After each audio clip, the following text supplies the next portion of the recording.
All right, I've had a number of people ask me, how did this sock come around? Why did it come around? Why do we need it? And what's the problem you're trying to fill? So, as a chiropractor who dealt with foot-related issues, as well as being a fitter for a number of years in hockey, skiing, golf, that sort of thing, I always notice one thing, and there is not a piece of footwear in the world that is made to function exactly like your foot. And at the same time, there's no footwear that's actually made specifically for the size and shape of your foot.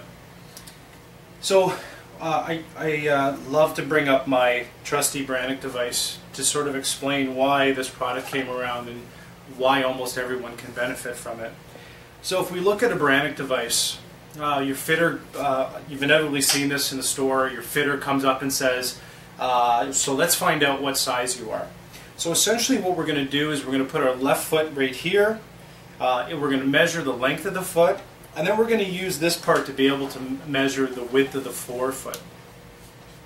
So I have to ask myself from my medical brain here, is that if we can measure the length of the foot and we can measure the width of the forefoot, why don't we measure the heel?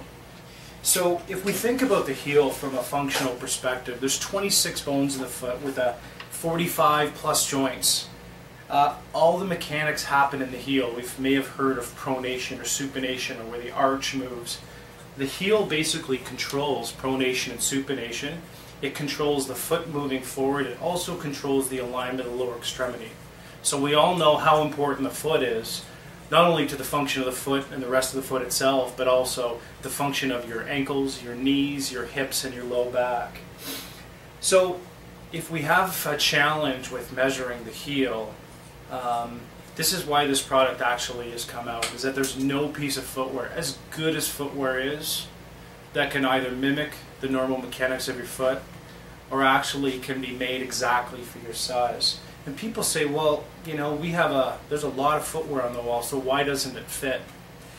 So we have to talk about fit in a number of different ways. So if we take a look at a hockey skate, we're going to talk about this hockey skate, and this hockey skate is a size 9.5D. So what does that mean?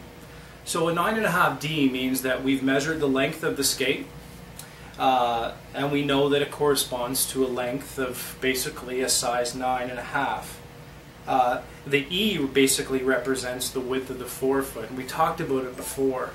But if we actually look at the skate, or a ski boot, or a running shoe, or a golf shoe, again, all of our mechanics happen in the heel. We also find is that as soon as we start wearing our footwear, whether it be a ski boot or a skate or a boot, is that liner inside the ski boot is going to change. It changes from morning to afternoon. It changes from month 1 to month 6 to month 24. So this is why that fit is a big challenge. Is we have an unlimited number of sizes and shapes of feet. We essentially have a very, very limited number of sizes and shapes of boots on the wall. Can you imagine the financial impact of each company having to make 20 different sizes and shapes and three-dimensional sizes of boots or skates or ski or running shoes? It's just not economically feasible. So basically what we want to do is we want to tie in the fit of your footwear to the size and shape and mechanics of your foot. And the difficulty is it's almost impossible to do that inside the store.